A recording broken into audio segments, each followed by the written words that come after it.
नमस्कार पब्लिक, तर पुन्हा एकदा आपल्या नवीन एका मिनी ब्लॉग मध्ये तुमचं सर्वांचं स्वागत आहे. तर तुम्ही सगळे चांगले असाल. तर आपण आता बघा सोलापूरमध्ये आल्यानंतर बघा आपल्या गावाकडले मित्र परिवार आले आपल्याला भेटायला, ते म्हणजे असल पोसून तुळजापूरचा असते आणि आपला पण कॅम्प तिथंच होता. मग काय मस्त पैकी आपल्याला भेटायला सांभाळते. मग सगळ्यांनी मस्त पैकी चहा ते पेला आणि चहा ते पिऊन त्यांनी गेले बघा तुळजापूर आपल्या अंबामाईच्या दर्शनाला. आणि मी आलो बघा कॅम्पवर आल्यानंतर काय सकाळचा नाश्ता ती केल्यानंतर आपल्याला जायचं होतं बघा डिझेल घेऊन साईडवर.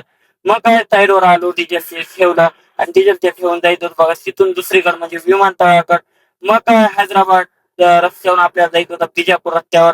मग तिथून आलो बघा बिजापूर रस्त्याला आल्यानंतर काय रेल्वे पटरीच्या मागे यांना सोडायचं होतं. मग त्यांना ते सोडलं आणि तिथून आलो बघा आपल्या कॅम्पवर आल्यानंतर मस्त पैकी सावलीला बसलो भावानं. इकडे लय बेकार ऊन लागला, इथं काय झाड नाही ना काय नाही. मग काय तेवढ्यातच त्यांच्या खाली बसलो सनगार मध्ये.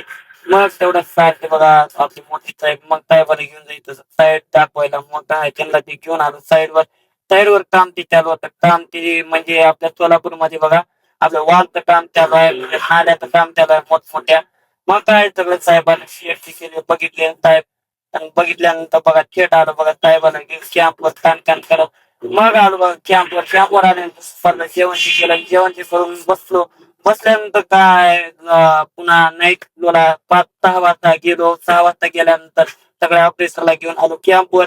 आणि आज भाजीचं नियोजन होतं म्हणून काय सगळ्यांनी मटेरियलला पैसे देतील ते मग मटेरियल ते आणतो काय भाजीचं नियोजन करत. मग सर्वांनी बसून मस्तपैकी भाजी ती केली, जेवण ते करून आपल्याला जायचं होतं नाईटला टीसीपी शिफ्ट करायला. मग काय आलो बघा नाईटला 10 वाजत आपल्याला. मग काय 10 वाजल्यानंतर हे टीसीपी आपल्याला घेऊन जायची होती दुसऱ्या साईडवर, कारण की काम झालं. मग गाडी ते टेलर मध्ये लोड केल्यानंतर तिथून आलो बघा दुसऱ्या साईडवर, म्हणजे एक नंबर म्हणजे तिथं. मग तिथून आलो तिथं ते जेसीबी खाली करून हे जेसीबी भरली, कारण की हे जेसीबी छोटी होती आणि ते जेसीबी मोठी होती. त्या जेसीबी इथं काम होतं. मग हे जेसीबी भरल्यानंतर तिथून आलो बघा दुसऱ्या साईडवर, म्हणजे पहिल्या साईडवर तर दुसऱ्यावर सोडलं, दुसऱ्या तर तिसऱ्यावर सोडलं. मग हे जेसीबी सोडली त्या जागेत. तिथून आलो बघा आपल्या कॅम्पवर यायला आपल्याला वाजले भावानं बघा एक. मग आलो कॅम्पवर आल्यानंतर बघा सण पडलो भावानं, कारण की आपली झोप व्हायला नव्हती. मग काय मग पैकी झोप घेतली. तर भावानं तुम्हाला व्हिडिओ आवडला असला तर लाईक शेअर सबस्क्राईब करायला विसरू नका. तर भेटूया उद्याच्या मिनी ब्लॉग मध्ये. तर बाय बाय.